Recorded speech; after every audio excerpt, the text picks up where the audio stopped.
Hello दोस्तों, मैं हूं आशीष मीणा और आप देख रहे हो आपके YouTube channel exam study centre को।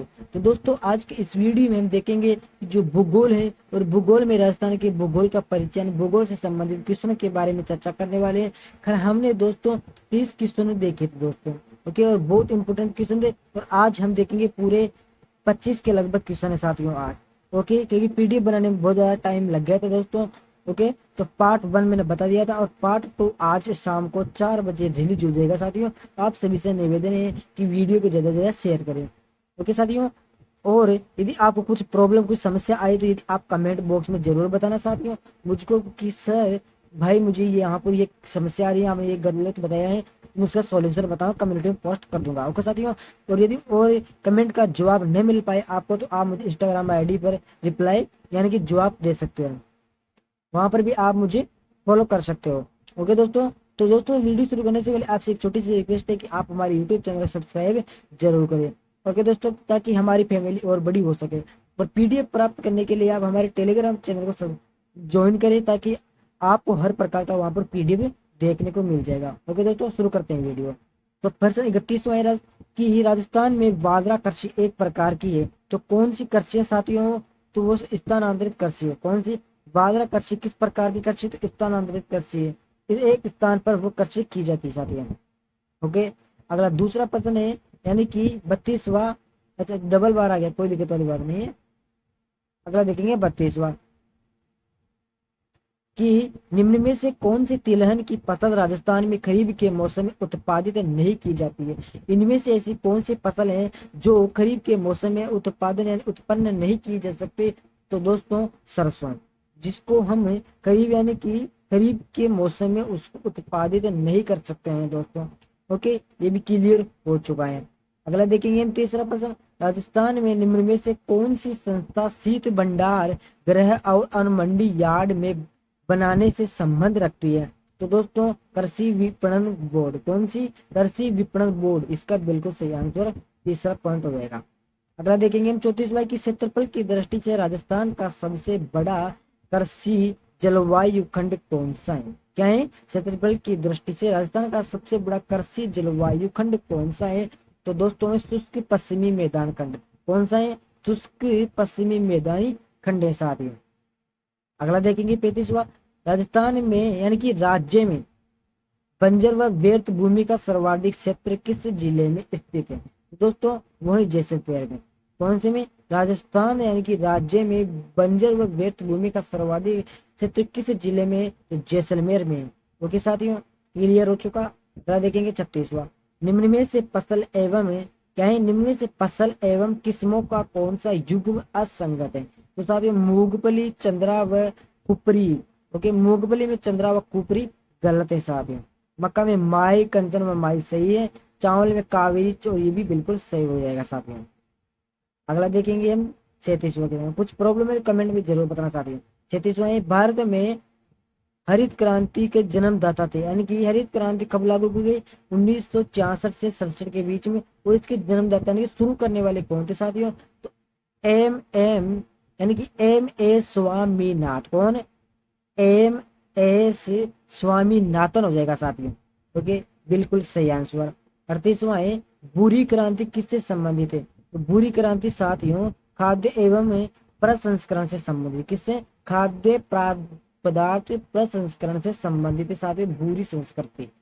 39वां क्वेश्चन है, सेरिकल्चर का संबंध निम्नांकित में से यानी सेरिकल्चर का संबंध किससे है साथियों? तो रेशम कीट पालन से। किससे साथियों? रेशम कीट का संबंध किससे है? तो सेरिकल्चर से। घुमा फिरा कर किसी प्रकार से प्रश्न आपको पूछे जा सकते हैं एग्जाम में। 40वां क्वेश्चन, राजस्थान के किन जिलों में बाजरा कृषि की अधिकता है? यानी कि राजस्थान में किन जिलों में बाजरा कृषि अत्यधिक की जाती है साथियों? तो उदयपुर हो गया, डूंगरपुर हो गया, बांसवाड़ा। तीनों जिलों में सबसे ज्यादा स्थानांतरित कृषि की जाती है साथियों। अगला क्वेश्चन है, राजस्थान में पूर्वी आर्द्र प्रदेशों की प्रमुख उपज क्या है? तो साथियों इसका उत्तर हो जाएगा गेहूं व चना। क्या है? राजस्थान में पूर्वी आर्द्र प्रदेशों की सबसे ज्यादा उपज वाली पशु पशु पशु ने फसल गेहूं व चना हो जाएगी साथियों। ओके, बिल्कुल सही हो जाएगा। 42वां है, राजस्थान में सर्वाधिक शुष्क कृषि तीव्रता वाले जिले हैं। तो साथियों जैसलमेर और बाड़मेर। ओके, बिल्कुल सही आंसर। एक नंबर वाला हो जाएगा। ओके साथियों, अगला देखेंगे 43वां, राष्ट्रीय सूक्ष्म सिंचाई मिशन लागू किया। राष्ट्रीय सूक्ष्म सिंचाई मिशन कब लागू किया गया दोस्तों? तो दोस्तों जून 2010 से, कब? जून 2010 से इस मिशन को लागू किया गया था दोस्तों। अगला देखेंगे हम 44वां, मल्टी स्टेट एग्रीकल्चर कॉम्पिटिटिवेट योजना राजस्थान में किससे आर्थिक सहयोग से चलाई गई? दोस्तों वर्ल्ड बैंक के थ्रू। इसके थ्रू? वर्ल्ड बैंक के थ्रू इस योजना को चलाया गया है साथियों, आर्थिक योजना के तहत। 45वां है, राज्य की सर्वाधिक हल्दी उत्पादित है, यानी राज्य में सबसे ज्यादा हल्दी उत्पादन कहाँ पर होता है साथियों? तो उदयपुर में। कहाँ पर? झाड़ोल है वहां सेक्टर, वहां उदयपुर में स्थित है झाड़ोल सेक्टर। ओके साथियों, अगला है इंद्रधनुष क्रांति का संबंध है। इंद्रधनुष क्रांति का संबंध साथियों हो जाएगा कृषि एवं संबंधित क्षेत्रों से। कृषि और इसके जो संबंधित क्षेत्र हैं उससे इसका संबंध है साथियों। अगला है कि मिश्रित कृषि में सम्मिलित है, यानी कि मिश्रित कृषि में क्या क्या सम्मिलित होता है साथियों? इसमें होता है कई तरह की फसलें उगाना व साथ साथ पशुपालन भी करना। कई तरह की फसलें उगाना होता है और पशुपालन भी करना होता है साथियों, इसमें मिश्रित कृषि वह कहलाती है। अगला है राजस्थान में अफीम उत्पादक क्षेत्र कौन से? यानी कि राजस्थान में अफीम का उत्पादन क्षेत्र कौन कौन से हैं? तो हो जाएगा चित्तौड़गढ़, झालावाड़ और बारां। 3 ऐसे क्षेत्र हैं जहां पर अफीम का सबसे ज्यादा उत्पादन होता है साथियों। अगला क्वेश्चन है, गेहूं पर पाए जाने वाले 2 मुख्य कवक रोग है। तो गेहूं पर 2 मुख्य पाए जाने वाले कवक रोग दोस्तों हो जाएगा काला कीट और स्मट। ओके, क्या हो जाएगा? काला रोग, काला कीट। कीट का अर्थ, कीट का मतलब समझते हो ना आप, कीड़े मकोड़े। ओके, तो स्मट हो जाएगा साथियों। ओके, अगला है सर्वाधिक मात्रा में शुष्क कृषि वाले जिले हैं। तो सर्वाधिक शुष्क वाले कृषि वाले जिले साथियों हो जाएंगे जैसलमेर और बाड़मेर। कौन सा? जैसलमेर और बाड़मेर सबसे ज्यादा हो जाएंगे साथियों। अगला 51वां क्वेश्चन है, किस फसल की खेती हेतु 15 से 24 डिग्री से तापमान 100 से 200 सेंटीमीटर वर्षा की आवश्यकता होती है? दोबारा सुनो प्रश्न को कि प्रश्न क्या कहना चाहता है। प्रश्न कहना चाहता है कि किस फसल की खेती के लिए 15 से 24 डिग्री तापमान रहना चाहिए और 100 से 200 सेंटीमीटर वर्षा की आवश्यकता होती है? तो दोस्तों कपास के लिए इतनी मात्रा होना बहुत अत्यंत आवश्यक है। ओके, थोड़ा बहुत चल सकता है, ज्यादा कम में। अगला है राजस्थान का राजकोट बीकानेर के लूणकरण को कहा जाता है, इसका कारण क्या है? तो साथियों दोबारा सुनना है प्रश्न को, समझ में नहीं आया मेरे भी और आपके भी, कि राजस्थान का राजकोट बीकानेर के लूणकरण को कहा जाता है। क्या है? राजस्थान का राजकोट को और बीकानेर को लूणकरण कहा जाता है, इसका क्या कारण है साथियों? तो साथियों इसका कारण है जहाँ सर्वाधिक मूंगफली उत्पादन होती है। मूंगफली सबसे ज्यादा दोस्तों राजकोट बीकानेर में अत्यधिक उत्पादन किया जाता है साथियों, और यहाँ पर मूंगफली होती है सबसे ज्यादा साथियों। अगला है बासमती किस्म है। तो बासमती क्या है साथियों? तो साथियों यही चावल। बासमती किसका किस्म है साथियों?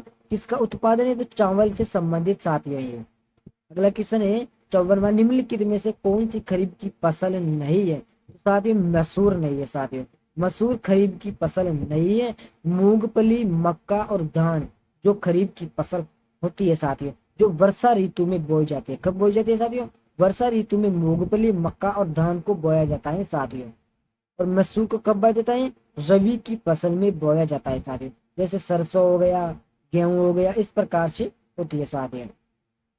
55वां क्वेश्चन है, मक्का की फसल पकने की अवधि होती है। मक्का की फसल पकने की अवधि साथियों 140 दिन होते हैं। कितने दिन होते हैं? 140 दिन। यदि हम मान के चले कि एक महीने में पूरे 30 दिन होते हैं, 2 में पूरे 30 होते हैं, 3 में पूरे 30 होते हैं, तो 60-90 दिन हो चुके हैं। यानी कि आप जोड़ सकते हो 3 महीने हो चुके हैं, इस लगभग हो जाएंगे 3.5 महीने के आसपास। ओके साथियों, अगला लास्ट एंड फाइनल क्वेश्चन 56वां, भूमि की उर्वरता बढ़ाने के लिए कौन सी फसल उगानी चाहिए? जो भूमि की उर्वरता बढ़ाने के लिए साथियों हमको उड़द बोना चाहिए। क्या बोना चाहिए? उड़द की दाल बोनी चाहिए, उससे भूमि की उर्वरता सबसे ज्यादा बढ़ने का आसार रहता है साथियों। तो साथियों 56 पूरे क्वेश्चन कंप्लीट हो चुके हैं हमारे पार्ट 2 के अंदर। ओके, मैं आपको 60 में बताने वाला था, लेकिन पीडीएफ बनाने में और प्रश्नों का ये मॉडल पेपर बनाने में थोड़ा लेट हो गया साथियों। कोई दिक्कत वाली बात नहीं है, हम कल 80 क्वेश्चन देख लेंगे। ओके साथियों, सभी दोस्तों को जय हिंद, जय भारत।